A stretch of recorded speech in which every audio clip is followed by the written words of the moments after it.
You just explained that like you're a machine learning thing, tagging it like extremely visually compelling piece of content, high engagement to the end. Like, you know, I've seen too many videos at this point. I have to put them into buckets.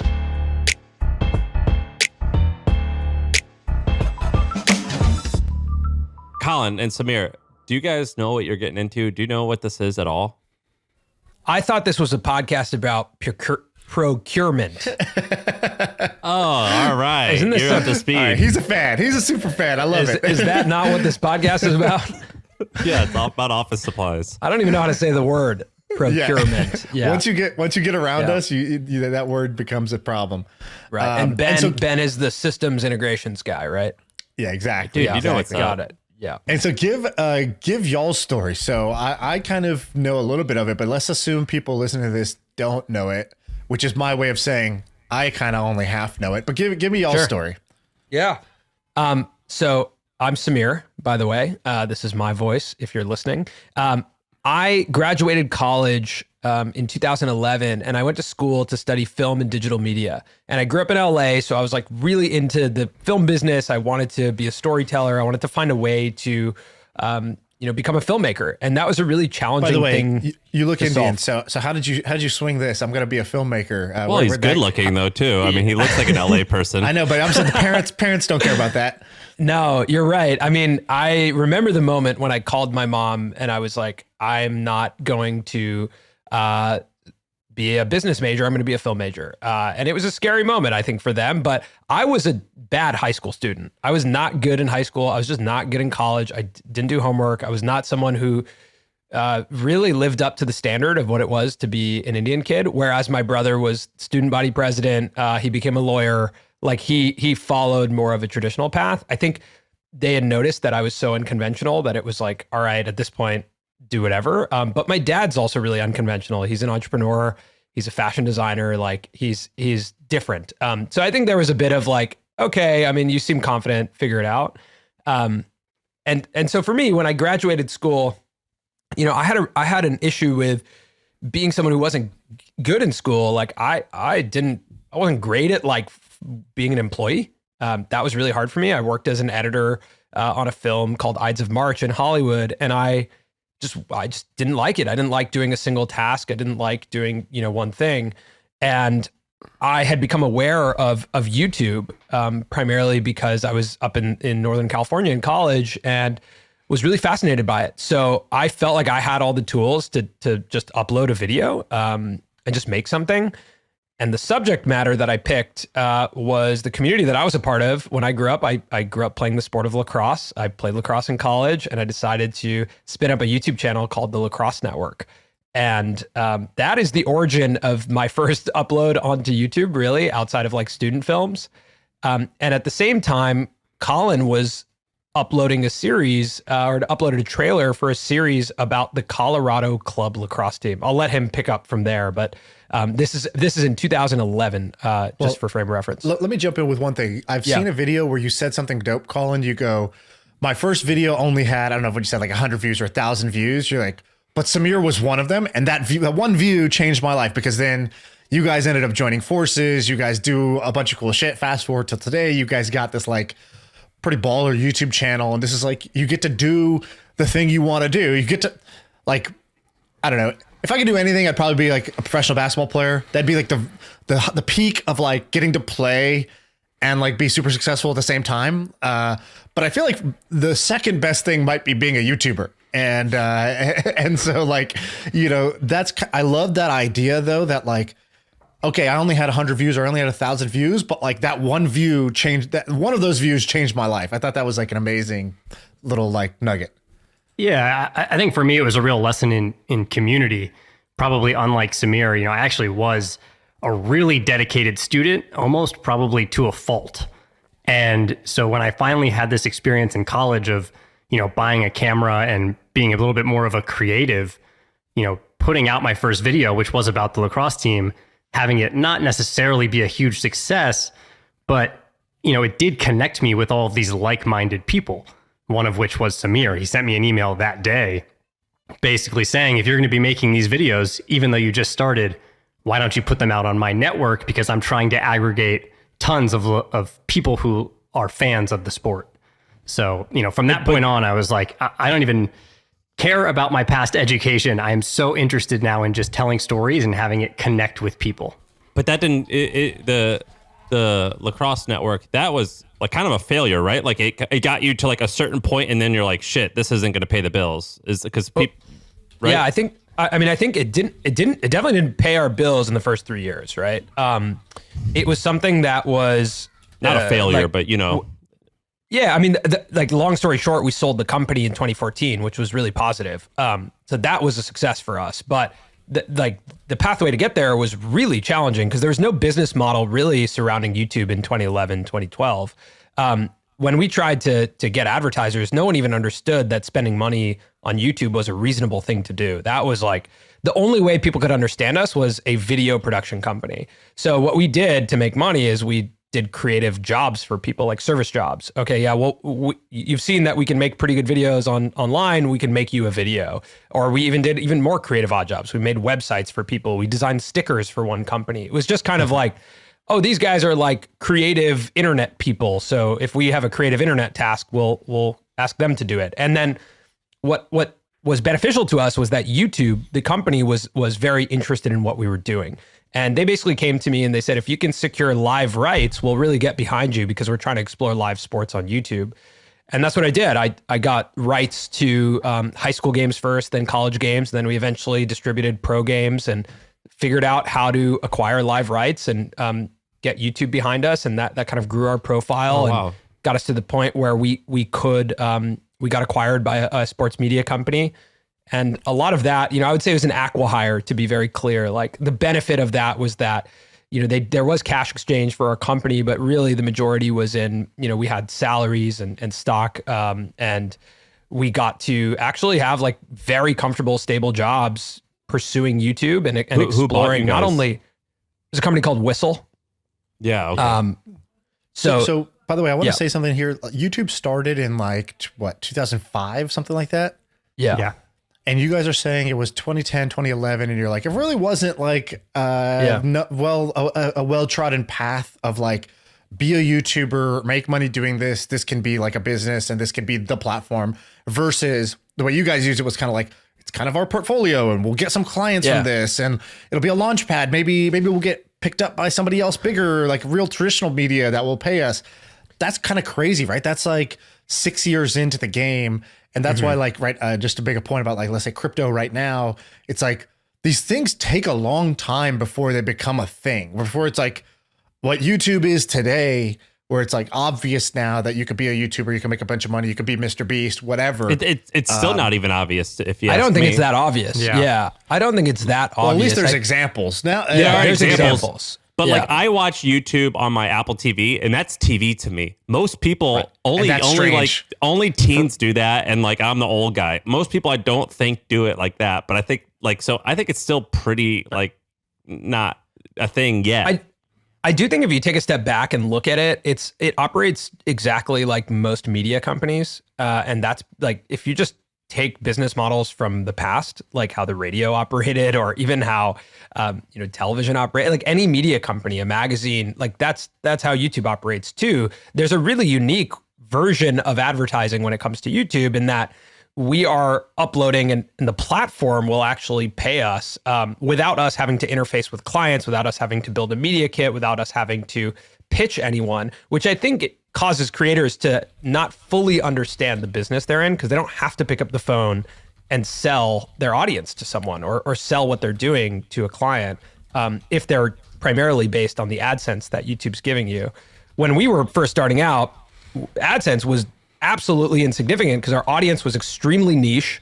It was small and YouTube was not that developed. There were people making good money from AdSense checks on YouTube, which is, again, the money that YouTube will pay you, part of their partner program. But, that's never been that significant of a check for us because we've always been very niche. And so we've had to learn the business of media and apply that to what we're doing with YouTube. And I think, that maturity is starting to catch up right now in the space, and why a lot of creators are able to build businesses today and why there are roadmaps.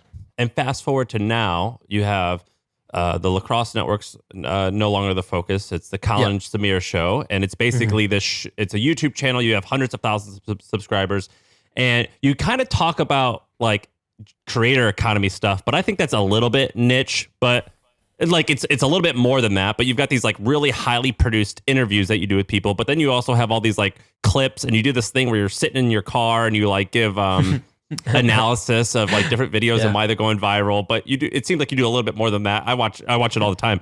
And so how big is that business at this point? Just to give the audience like a little, who don't know you, like to a little sense of how legit you are. Sure. Yeah. So as you mentioned, we're on our way to million subscribers. We have 813 as of this recording. The business is myself, Colin, and we have 4 full-time team members who work on the actual channel. That's myself, Colin. We have 3 editors, as well as a production manager, and then a data and insights person who works and looks at like kind of how everything's tracking from an analytical perspective. And then we also have a newsletter, and there's a team of 3 that works on that. 2 people, one general manager of the newsletter, one more in business development and sales, and then a writer who's on staff for the newsletter. So the total like people who work in the Colin and Samir ecosystem is 10, and it's split across 2 media properties, one being the YouTube channel and one being the newsletter. I don't know if you guys and I would say too, like we're primarily supported with advertising-based business. Our biggest clients are Samsung, Shopify, Jelly Smack, and other creator economy companies. What's the revenue now? Can you reveal or no? Yeah, I would say we haven't been super 100% transparent with like exact numbers, but we're a 7-figure business. Are you getting close to 8? No. No. Do you guys think this like gets there? Like basically, sometimes you get in a business and it's what got us here won't get us there, and sometimes we just got to keep on keeping on. And so from a business model point of view, is it if we just keep we're at 813,000 subscribers today, we're probably tracking to 2 million next year or whatever it is, and the ads will just keep scaling and this will keep going. This will be the business forever, or is it like we're gonna have to come up with a second act at some point? So I think there's decisions you can make as a creator to get there. Like we are friends with a lot of creators who, are pushing towards that 8-figure business mark, right? And a lot of that is at just ad supported business. There's other creators who have launched, course companies or education, direct to consumer content, Patreon, right? Subscription platforms, and you can absolutely get there. It's just, honestly, I think it's based on, there's this moment as an artist or filmmaker or someone who wants to express something where you go from, like I mentioned, I studied film. I was very interested in being a filmmaker, but you go from being a filmmaker to a media maker. And I think that those are 2 different things. And you have to decide, like Colin and I have to decide what we want the lifestyle to look like. I think you guys mentioned, I think it was your mother-in-law, Sam, who said, I like taking Tuesdays and Thursdays off. I think that's a really important thing for all creators and all entrepreneurs to look at and be like, what's enough for me? Like what I want to do. And I think Colin and I, this is like a relatively recent success that we're having with this channel. And we're trying to constantly evaluate which parts of this are really enjoyable and which parts of this start to feel like, okay, now we're just making stuff to make stuff. And I think we have to find that balance of how to scale what we're doing, but also recognize like we got into this because we wanted to make something. And I think it's okay to lean in, to be like, maybe there's part of this that's like, we just want to tell the stories that we're excited about. And yes, there's a ton of opportunity, but it might not match what the lifestyle that we eventually want. Who is crushing it? So like you mentioned, some creators do X, Y, Z, like what's his name? Ali Abdal. He's coming on the pod soon. Oh, he's great. I think he reveals his numbers where it's like, okay, my course business is going to do like $2 million this year or something like that. Yeah. Where he basically is like, become a YouTuber or some shit like that. It's like, it's a course that's around. I think he's tracking to 6 million. I think he's tracking to 6 million this year. Okay. Part-time Amazing. YouTuber Academy. Yeah. I signed up for Part-timer YouTube Academy. So that's that's the course he does. And so that's an example of like somebody who's crushing it in the course model. Then Sam, you've talked about the guy who does like Bring a Trailer, or which one was it? The car one? Doug DeMoro. You guys know Doug Tomorrow. Cars Doug and Tomorrow. Bids. Cars and Bids. We bought a car from Cars and Bids for one of our episodes. Me too. Amazing. Great. And so he is a car guy with, at this point, 2 or 3 million subscribers, and he has an auction website for cars that could potentially be a 9-figure company, I actually think. And Sam, was that launched off the channel or before the channel? Oh, yeah. No, he had the channel for 5 years, maybe. Many years. I think the unique thing that we're experiencing, right? Like, this is entrepreneurship. The difference is we build an audience first and then solve how to, monetize that audience through products, services, subscriptions, whatever, right? Whereas a lot of traditional entrepreneurship is build the business first and then try and find customers or audience second. And so I think that's, when you look at like creators, how big this can become, it's really like how, for a lot of creators who built successful audiences and niche audiences, it's like how big you want it to become. The thing that's holding back the creator space right now, I think, is operators. Like really good business operators to surround creators, because to make, to make on a consistent cycle when you are the subject of your videos, it doesn't really allow you to operate as, the business admin, the operator, the person who's pushing Cars and Bids, the website and that business while you're making the content at the same time. Ask your question again, Shaan. Yeah. So what are some other examples? So let's take those two. So Ali Abdaal with the courses, Doug Tomorrow with, has a car channel, then launches a car auction site. Who else has done something cool? What are some other cool stories of people crushing it that are like started with content, started with audience, and then have created a cool business off their YouTube channel that's impressive? Because I don't particularly follow ones closely. that like are not Mr. Beast, the ones that we all know about. Yeah. Yeah. I would say an interesting one that keeps coming up is Cassie Ho. She started Blogilates. So like fitness, yoga instruction on YouTube. And now she has 2 separate product companies that are both 8-figure companies, right, Samir? Yep. Yeah, it's there's one that's like an apparel company for athleisure, and then one that's like yoga mats. And like, oh shit, I think like that is another yoga creator called Yoga with Adrian, who started teaching yoga for free on. She's so great, but her subscription platform's amazing, right? Like she's her awesome, own man. I'm a customer. Peloton, right? Yeah. Have you seen this woman, Shaan? Her name's Yoga with Adrian. She's got like the girl next door look, where she's like not intimidating, but she's definitely beautiful. And she's based out of Austin, and she does yoga with her dog, and she's very calming. She's the best, man. I love yoga with Adrian. I have not seen this. There's another creator named Amanda Raish Lee, and she started creating content with bullet journals. So she was showing like how she was setting up her bullet journals, how she was organizing her days. And then she's launched a line of stationery and of journals. And that's become her primary engine of business. And like, I think those are a few specifics. I think Yes Theory, when it comes to merchandise and apparel, I think they've done an incredible job with Seek Discomfort. And building a brand that can stand alone outside of the videos. And I believe they also just went into the fulfillment business. So they not only have their own merch line, they also do the printing, the warehousing, the pick pack for other creators too, right? That's right. I think it's really smart when creators start businesses like that, where they say, okay, if we're going to solve all these problems independently and not go with a partner, then, we can work with other creators to do the same. What do you think people should be doing that you don't see? So I have a couple ideas. If you don't have one, I'll throw a couple at you. You can tell me if they're why people are not doing them. Maybe they're bad ideas. But what do you think creators should be doing that they haven't yet gone into that realm yet? It's not common. So I actually have a perspective that I think I'm curious why we haven't seen creators band together, especially like let's imagine the e-commerce space. Like, why have we not seen 10 creators come together and launch an e-commerce retail store?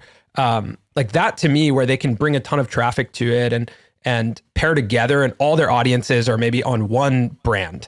I think that's exactly what I was going to say. Like a Disney store, Discovery store type of thing.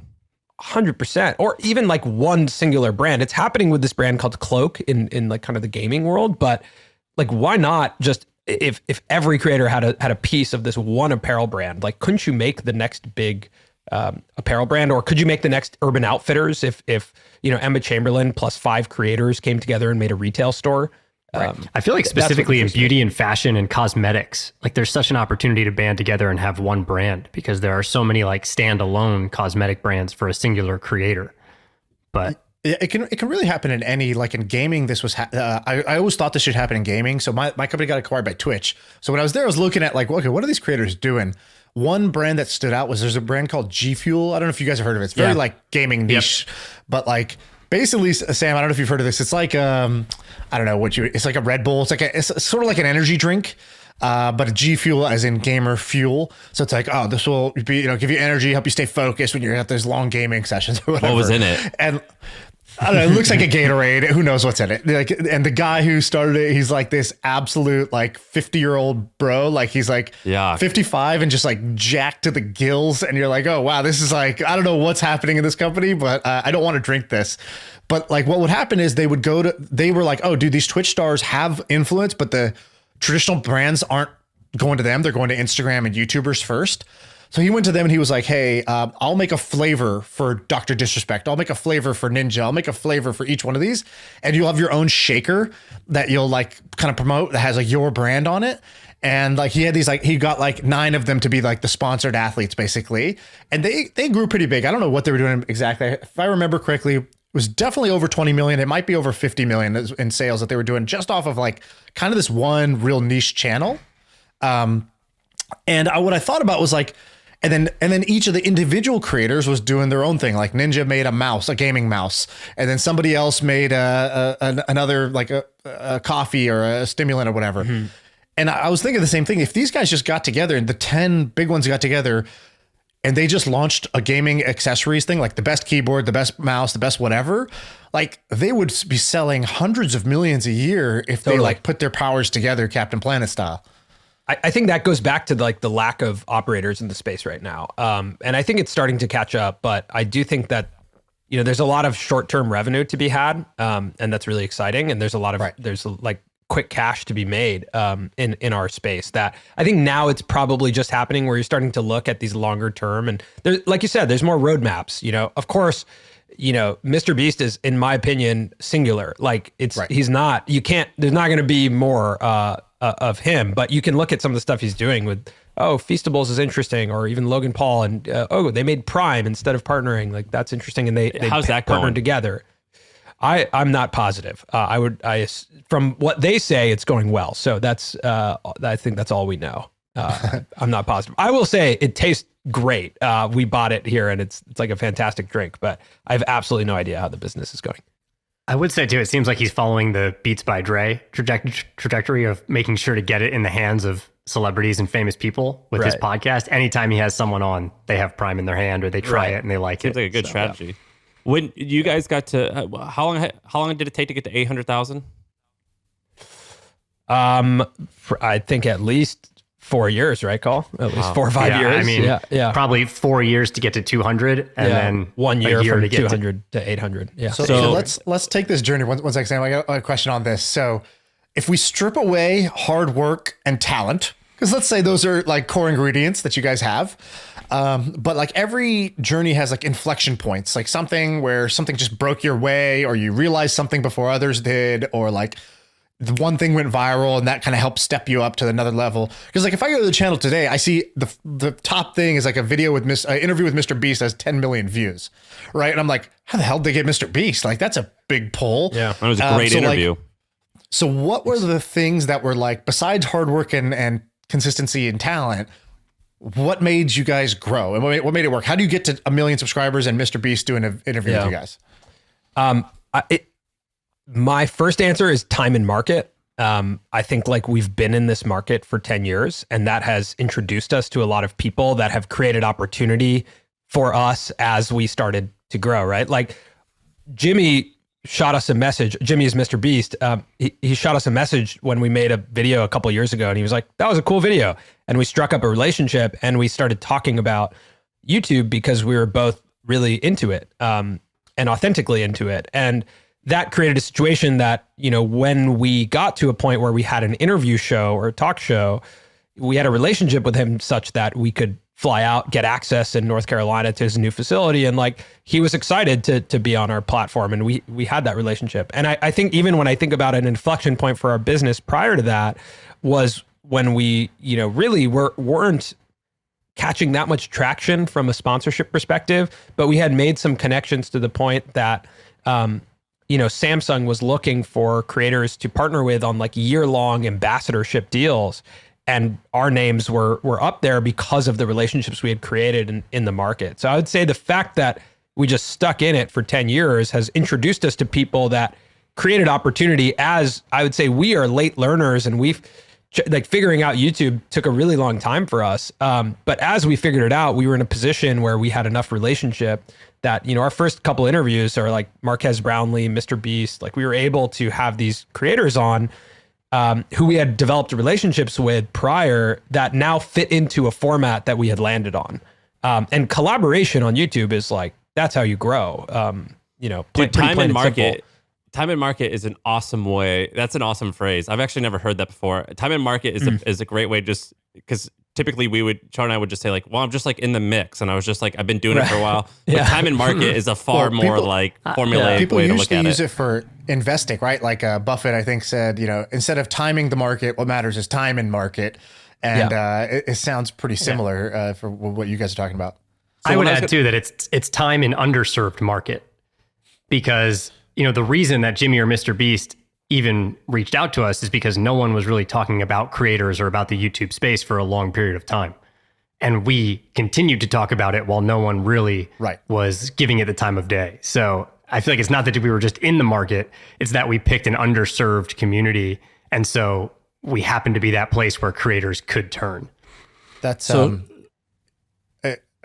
crypto, that's happening right now. Like I created this crypto media company not long ago called The Milk Road, and it's doing really well, but we're so new and crypto's now cool. So you don't get credit for being there when it's cool. There's a guy, there's a show called Up Only that's on YouTube that's started by this guy, Kobe, and Leisure or whatever. And they've been doing it for a long time, back when like there wasn't a lot of heat in crypto. They were still just every week going on and just talking about whatever, shooting the shit, talking about crypto. And so now when famous people want to go hit the circuit, they're like, well, we got to go there because they have the respect of people, because they were hanging out here before the tourists arrived, and you can't beat that. No, I agree with that. I think like, we watched the people go from being not interested in what we were doing on YouTube to extremely interested. And then a lot of those people who are interested in the creator economy, I think shifted over to Web3. And so like, I think you like time and market when you're just like, actually like this is the career we've chosen. Like we're going to be in this. We enjoy this. This is what we want to do. This is what brings us fulfillment. Then, wherever this goes, the ups and downs of it, we're just here. Right. And so like, I think that is an important thing as you're going on your entrepreneurial journey.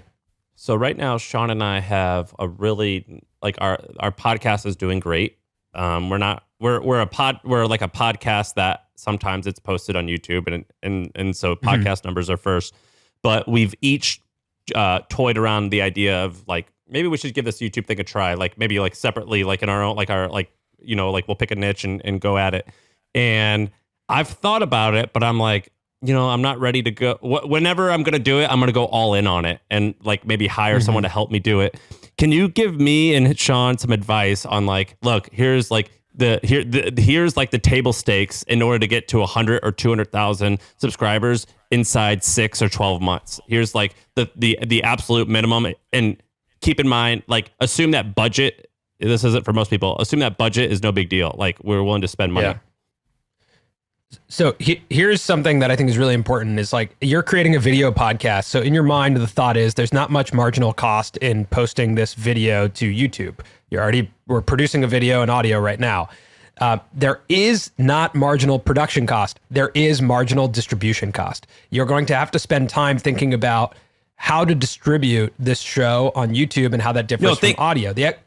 Think beyond. So think if it's like Shaan does. I do something on fitness or anything. Got it. And Shaan has sure. And Shaan has one on anything, building houses. I don't know.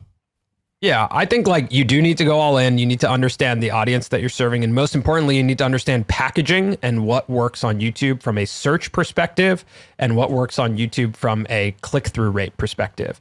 All of YouTube is click-through rates and then retention, right? Tell me what works. What works? No, I mean, like you're saying, you're saying understand. What are like, what are you getting at? What's the niche that you would want to tackle? Entrepreneurship? Let's say I'm just gonna make. Let's say I bought a bunch of. I'm buying Airbnbs. Let's just use that for an example.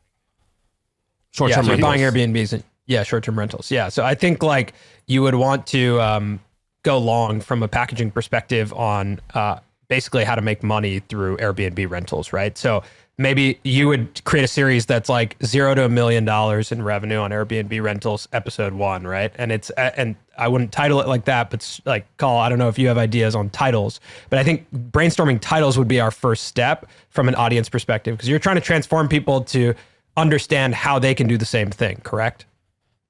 Yes. That would be my assumption. Yeah. So Call, I guess let's spitball back and forth titles on something like that. Well, even that first thing you said, that's like a story frame, right? Like 0 to $1 million in rental income. So 30 days, you set the stakes already. Yeah. Like I'm a man on this mission, which I think is not what most people would just naturally think to do. But for you guys, it's like, well, if you have a mission, people are going to want to see if you can do it or not and how to do it. They might want that too. Yeah, I think for that example too, people are doing that, and that's not a problem. That actually can be to your advantage. A lot of times we tell creators, if there's something you want to talk about, search it into YouTube, sort by most viewed, and see what are the videos that are getting 1 million views. There are definitely videos about, the business of Airbnbs, buying Airbnbs that have over 1 million views.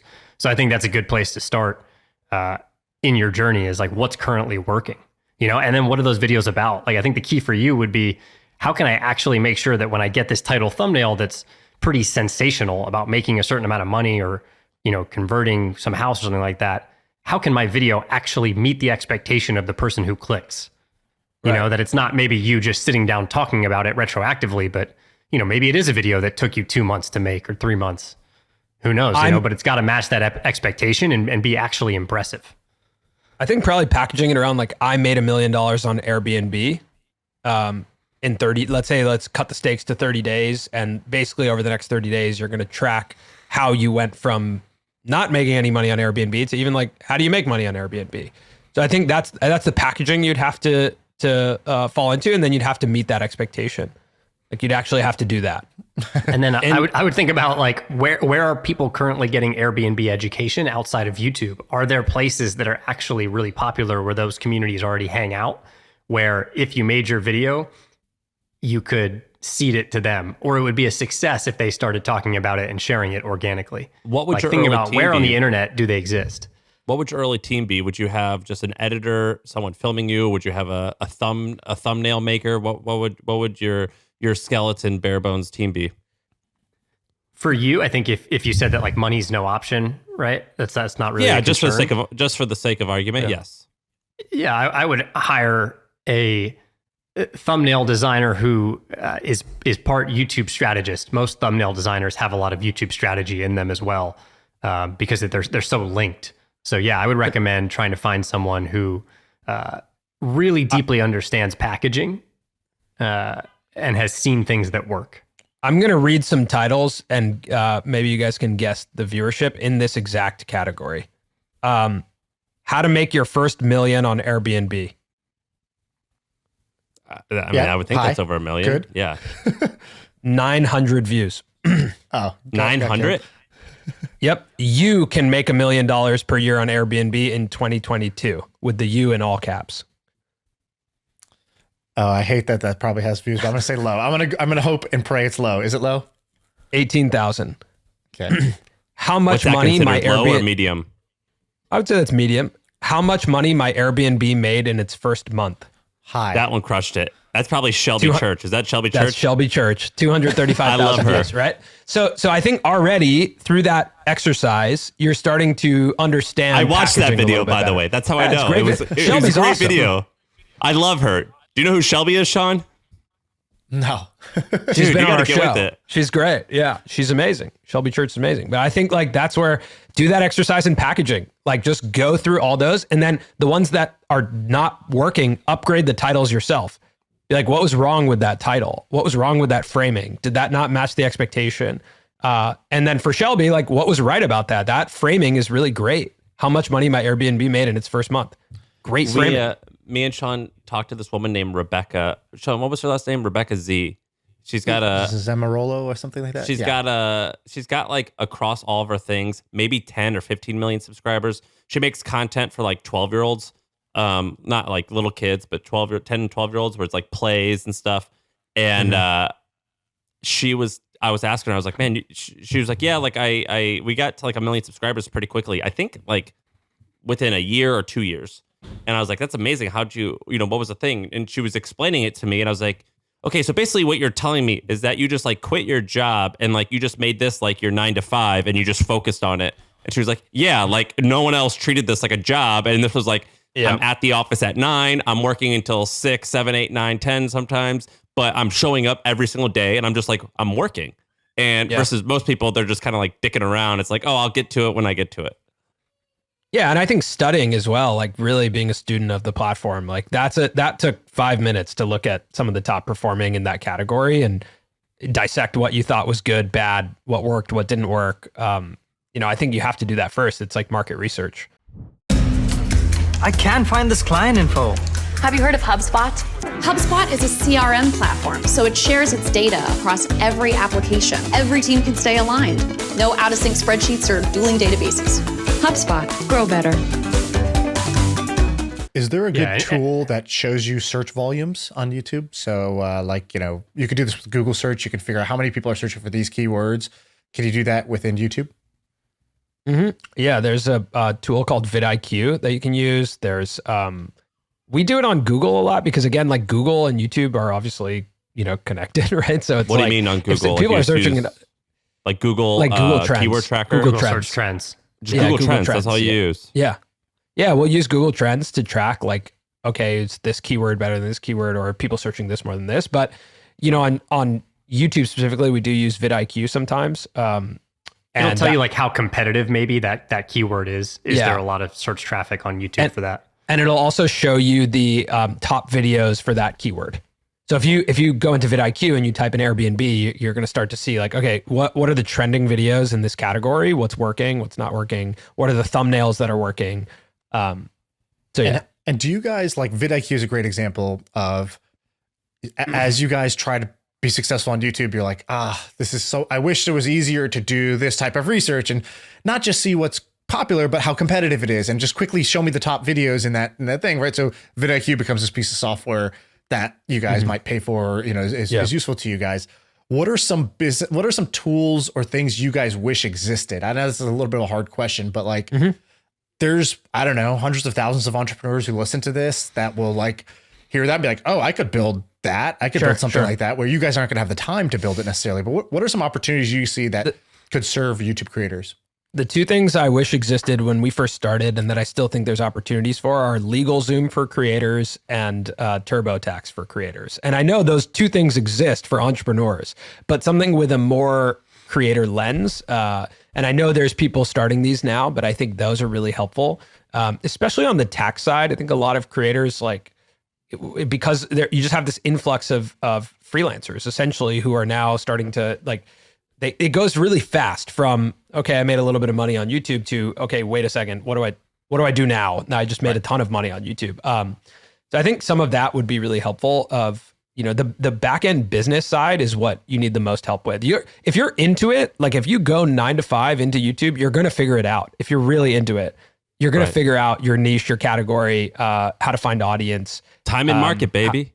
Time and market. Like you're going to figure it out. You might have to hedge your bets and have another job while you figure it out or have another source of income. But if you're really into it, you're going to figure it out. It's the back end of, the younger, like being 21 and all of a sudden figuring it out really quickly and then being like, what do I do now? So I think some of that business ops, that business admin stuff would be really helpful to help with creators to make sure things are like clean and growing right. You were talking about like partnering or like what you were saying was about operators. Creators need more operators. And in my head, I'm like, oh, that's cool. You just like someone like me who knows how to operate a business. I just partner with someone like you who's like famous and we do like a 50-50 split and I build a business and you just keep getting famous. And I agree that that's a great business. But in that example, as well as the example in your guys' partnership, and as well as just like a normal person who just wants to bail, what happens if one of you guys dies, or you get in a fight, or you want to quit? Is your business just going to die? You know, are you going to be done? Do you think about this? I know Jenna Marbles, I think, is huge on YouTube. I'm pretty sure she just bounced. Like, she just said, I'm out. Same with Casey Neistat. He goes, I don't feel like making videos. So does your money just go away? I think creators are a lot like athletes. Like, I think the term creators and athletes are kind of like, you can think of them in similar ways. So it's kind of like, if we stop playing, like, yeah, your income from playing is gone. I think it's about figuring out the businesses that can support you outside of creating videos. Because the reality is, like, you can't sell Colin and Samir and expect someone else to operate it. If one of us is gone, this version of Colin and Samir is done. That's the reality. But the things we build, like, it's a lot of why we built a newsletter. Because, like, we were like, okay, that follows a similar value prop. It's similar in creating content. I'd say, Sam, like, inspired by a lot of what you did. And, you know, like, hey, we're educating people about this space. We think we can do it in this way. We can hire writers. We can scale our voice and our thoughts. And if we're gone, that thing can operate. It's not called the Colin and Samir newsletter. Right. You know, it's called the Published Press for a reason, with that goal in mind, that it truly can scale beyond us. But what we do is unscalable beyond us. And I think we're okay with that. You know? So I think if we were to separate in that hypothetical, something were to happen, I would hope that, like, let's say I'm no longer around, I think Samir, like, could continue the interview show that we're currently doing and serve the brand partners that we have if he wanted to do that. That sounds like Colin's thought about it. Yeah, that sounds like no, I'm just saying hypothetically, like whereas in the past like, we had a format we had like a really high-live format for creation that just wouldn't have worked. Like, if one of us was gone, it wouldn't have worked. But right now we have an interview show, we have a talk show. Yeah. What, you know, it wouldn't be the same, but, like, you could carry it on. What creators surprise you? Have you guys interviewed anyone or come across a channel where you're like, dude, this fishing channel that just does fly fishing is making $1 million a month? Or, like, there's ever been anything, like, there's a guy I saw who has a channel just on breaking into locks, and it's a huge channel. There's another channel where they just smash stuff. It's like a press. I forget what you call it. Yeah. But a hydraulic press. Is there any channel that you come across and you're like, man, these guys are killing it. No one knows about it, or at least mainstream doesn't know about it. Man, I want to pull up the exact name, but it's a barbecue channel. There's a whole barbecue genre on YouTube that's massive, and they do huge partnerships with, like, brands that you know, Colin and I would never interact with, right? Like Sweet Baby Ray's or Stubbs, or and they're, like, starting to sell their own rubs, right? Like spice rubs, and those are really high margin. And, like, that genre to me is really interesting, and people who are into barbecue are really into barbecue. So I love that genre. I think that's like, they're very good businesses there when it comes to selling spice rubs and barbecue accessories, I guess. I'm always amazed by channels like the Slow-Mo Guys, where there's literally no need for language. It's just the visual of something happening in slow motion. And the viewership is so high because those videos can be watched again and again and again all over the world, no matter what language you speak, that YouTube can place ads globally in every market. And so just the revenue that they get from YouTube, the platform, is out of control. That to me is a fascinating business where it's just, let's film something in slow motion and rake in massive advertising dollars. Dude, you guys want to hear something fucked up? So sure, there's this channel that I follow, and it has a huge following, and no one talks about it because it's really embarrassing. So there's a group of people, I'm one of them, that we like popping zits, but to take it a step further, there's one where people love seeing dandruff come off people's head. And so because like when you have dandruff, you like scratch and you're like, I need to get this out. It's killing me. Yeah. And sometimes you can't do it. So when you watch other people, at least for me, when I watch other people do it, I'm like, oh, I feel the relief. Like, it feels relieving for me to see that. And there's this guy, I think it's just called like the Indian dandruff barber. And he takes guys with dandruff and he shaves their head, and you can see it all, like, you can see like his scalp get like cleaned. And I was with my friend Neville recently, and I went to his house and I turned on his YouTube, and I go, hey, let me show you this video. It's hilarious, but don't laugh at me and think I'm a creep. And I went to that video, and it was purple. He had already clicked on it. And I was like, dude, you fucking guy, you watch this dandruff shit too? And there's like this whole genre of people. If you type in like dandruff removal, there's so many videos of people who just love watching. Or another one is like seeing cysts. You know what a cyst is? Like a lump in a body. Yeah. Seeing those get removed. Yeah. I fucking love those videos. I love them. Dude, you guys don't watch that? Don't make me feel like a freak. No, listen. Whenever I come across a good pimple popping video, I'm diving in. Like I don't shy away from that. And I've seen the Indian dandruff guy. I don't think I haven't seen that. There's one account that I like got really weirdly into, which was the folding lady on TikTok. She just folds clothes in different ways, and that's it, and like organizes them in her drawers. And my drawers are a disaster, so it's like this, for me, it's like this aspirational account that I can watch where she organizes stuff well. There's a lot of weird stuff out there. And how do you guys look at TikTok? Because this TikTok is this like younger, sexier version of YouTube. It's like, you're the 37-year-old actress, and now you see this, 21-year-old come onto the scene, and you're like, oh no, what's happening over here? What's the perspective on TikTok from your guys' point of view? I see TikTok as a bit of like a content accelerator, that like if you're new to content creation and you want to find out what works faster, then go to TikTok, because it's a low barrier to entry to post. And if something doesn't get viewership, no one really sees it. Like there's not much weight on it because of the For You page, which is like this talent show style format. It's like, if it's good, it'll find people. If it's not, whatever. It doesn't feel like with YouTube, when you start a YouTube channel, it feels like a statement. You're like, I'm here to make my own version of some big media company.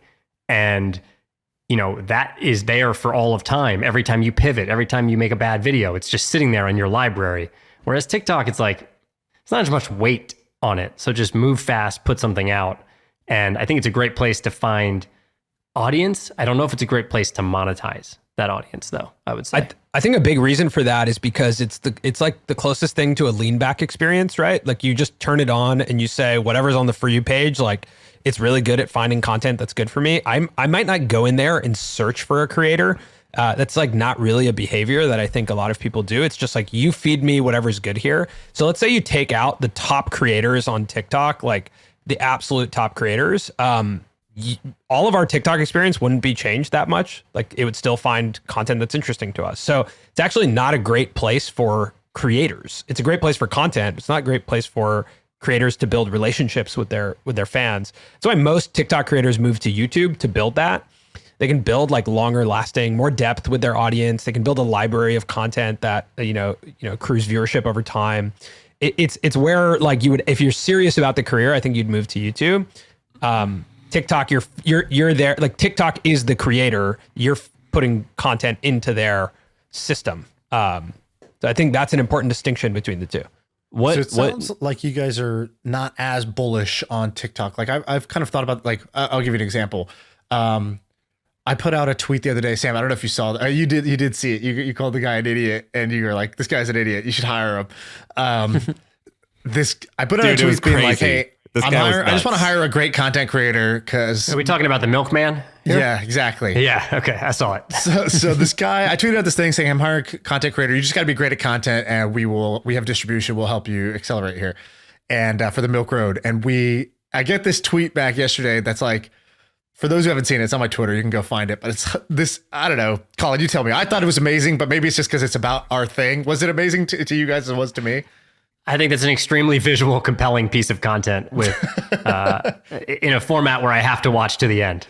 You get to see him struggle and try and finish that gallon of milk. You just explained that like you're a machine learning thing, tagging it like extremely visually compelling piece of content, high engagement to the end. Like, you know, I've seen too many videos at this point. I have to put them into buckets. Summarize the video, Shaan. So the guy's basically like, hey, you know, you're hiring, I saw your tweet, you're hiring a content creator. And he used our joke from My First Million. I've moved straight to the end. He's like, so I've moved straight to the end. Here I am. I've got a gallon of milk. I'm going to drink this to show my commitment. I don't even know what his premise was, but he's basically going to chug a gallon of milk in order to show how bad he wants this job. And he made a funny TikTok out of it with the editing. And he's like asking people, hey, can you hold this camera? I need to drink this milk. He's like in a car mechanics place. They're like, no, can you? So he puts it on the ground and he just takes off his shirt and he just starts chugging this milk and it's just awful.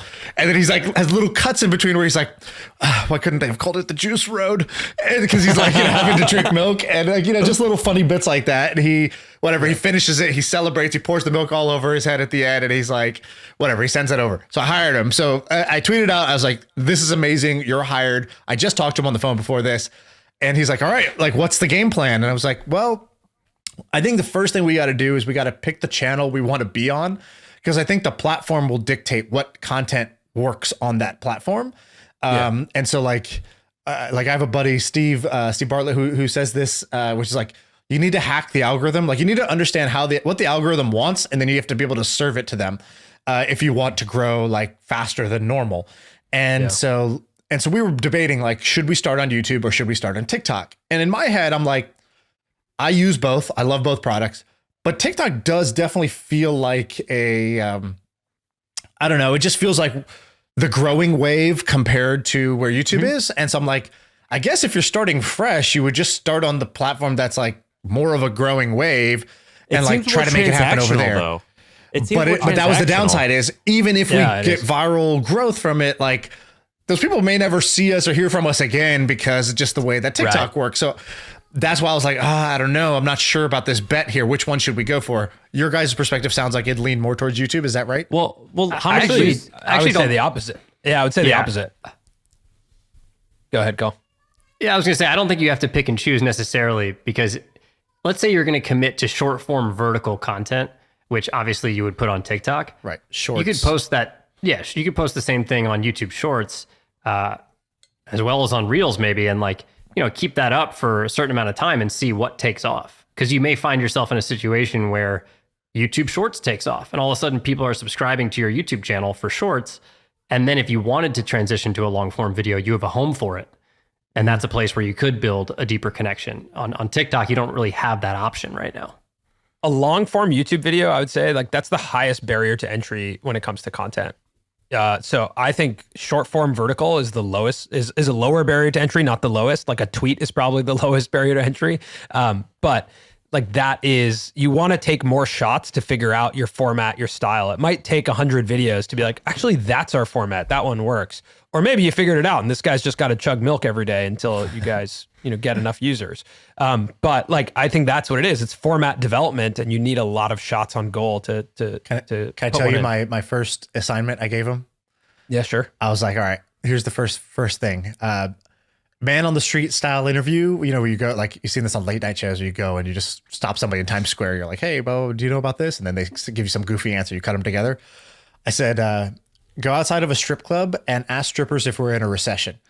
And like ask strippers how the economy is going. And basically that's what he's going to do. He's going to go man on the street style outside of a strip club. And then when the strippers come out, he's going to ask them, how's the economy doing? Because they are the front lines. They feel it first. They see what is the cash talk flowing from all the drunk hedge fund guys. Yeah, they get all the scoop, and they see the tips, how they're changing cash, in real time. So that's gonna be the first piece of content. Sure. Yeah. I mean, I think that can work. I think that's a very specific audience, and it'll work for that audience, right? So yeah, dude, what happened? So the point I was gonna make a point where, so our podcast gets 1 or 2 million podcast downloads a month. And compared to like a website that gets 10 million, I'm like, I think we have we don't have a bigger, but we have a far more loyal following because people listen to us for an hour at a time. With YouTube, they watch you for 10, 20, 30 minutes at a time.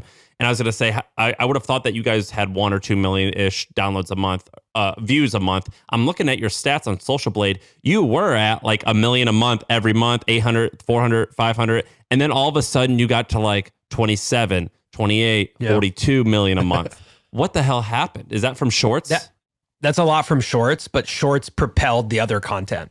Like basically the way we view Shorts, like a lot of people had a lot of problem with like, oh, you can't monetize Shorts. And I was like, but if I told you as any business that I had a way that was lower lift to get you in front of way more people, to get your brand exposure to millions of people, wouldn't you take it? And that's what we did. Like right when Shorts kind of emerged, we were like, okay, we can make a short in a day Whereas it takes us a week to 2 weeks to make a full long form YouTube video. We can make a short in a day. And so let's just try it. And as we started to try it, like we had shorts that pushed 10 million views, 20 million views, 7 million views, 8 million views. And those people were subscribing. And then there was concern, like, are those people going to watch the other content? But because the shorts were, directly connected to the longer form content, we were just aggregating more people who then watched our library of content.